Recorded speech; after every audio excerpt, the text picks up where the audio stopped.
வணக்கம். நம்மளுடைய ஸ்டூடெண்ட் இந்த ஒரு கொஸ்டின் டவுட் கேட்டிருக்காங்க. டைம் அண்ட் ஒர்க்கில் இருந்து கொஸ்டினை பாருங்க. தச்சர் ஏ ஆனவர் ஒரு நாற்காலியின் பாகங்களை பொறுத்த 15 நிமிடங்கள் எடுத்துக்கொள்கிறார். அதே வேலையை செய்ய தச்சர் பி ஆனவர் தச்சர் ஏ எடுத்துக்கொள்ளும் நேரத்தை விட 3 நிமிடங்கள் கூடுதலாக எடுத்துக்கொள்கிறார். இருவரும் இணைந்து வேலை செய்து 22 நாற்காலியின் பாகங்களை பொறுத்த எவ்வளவு நேரமாகும் அப்படின்னு கொஸ்டின் கேட்டிருக்காங்க. ஸோ நம்மளோட ஷார்ட்கட்லேயே ஈஸியாக ஆன்சர் கண்டுபிடிச்சிடலாம். இப்போது ஏங்கிற ஒரு நாற்காலியை பொறுத்துறதுக்கு 15 நிமிடங்கள் எடுத்துக்குவார். அதே போல் பி அப்படின்னு பார்த்தோம்னா ஏ எடுத்துக்கொண்ட நேரத்தை விட 3 நிமிடம் கூடுதல். அப்போது 15 + 3 18.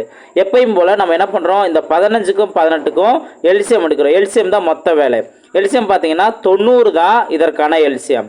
அப்போது 15 × 6 90, 18 × 5 90.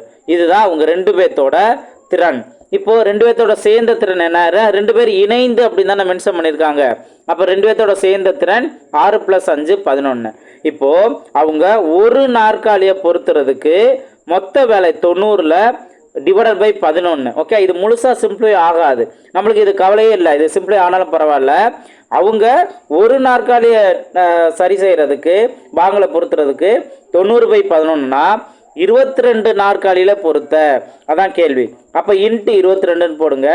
1 11 2 11 22, 90 × 2 180. ஸோ 180 தான் இதற்கான சரியான ஆன்சர். ரொம்ப சிம்பிளானது தான், ஈஸியாக அதற்கான ஆன்சர் கண்டுபிடிச்சிடலாம். ஸோ டைம் அண்ட் ஒர்க்கில் நிறையா ஷார்ட்கட்டு இருக்குது. நிறையா ட்விஸ்டடான கொஸ்டினுக்கு இந்த மாதிரி ஷார்ட்கட்டை யூஸ் பண்ணி நம்மளால் ஈஸியாக ஆன்சர் கண்டுபிடிச்சிட முடியும். ஸோ நம்மளோட ஷார்ட்கட்லாம் நீங்கள் பார்க்குறதுக்கு நம்மளோட சேனலை சப்ஸ்கிரைப் பண்ணிவிட்டு பாருங்கள். அதே போல் ஃப்ரெண்ட்ஸுக்கும் ஷேர் பண்ணுங்கள். உங்களால் 1 மார்க் அவங்க எடுப்பாங்க. ஸோ கண்டிப்பாக அவங்க பாஸ் பண்ணுறதுக்கும் இந்த 1 மார்க் ரொம்பவே யூஸ்ஃபுல்லாக இருக்கும்.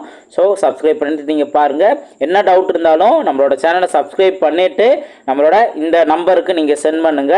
கண்டிப்பாக என்னோட ஃப்ரீ டயத்தில் உங்கள் டவுட் எல்லாத்தையும் நான் கிளியர் பண்ணுவேன். உங்களுக்கு ரொம்ப யூஸ்ஃபுல்லாக இருக்கும். இந்த ஒரு வீடியோ, இந்த ஒரு ஷார்ட்கட் உங்களுக்கு பிடிச்சிருந்துச்சுன்னா லைக் பண்ணிடுங்க. கமெண்ட்ஸ்லேயும் உங்கள் வேல்யூபிளான கமெண்ட்ஸை ஷேர் பண்ணுங்கள். அடுத்தடுத்த வீடியோவில் மீட் பண்ணலாம். தேங்க்யூ.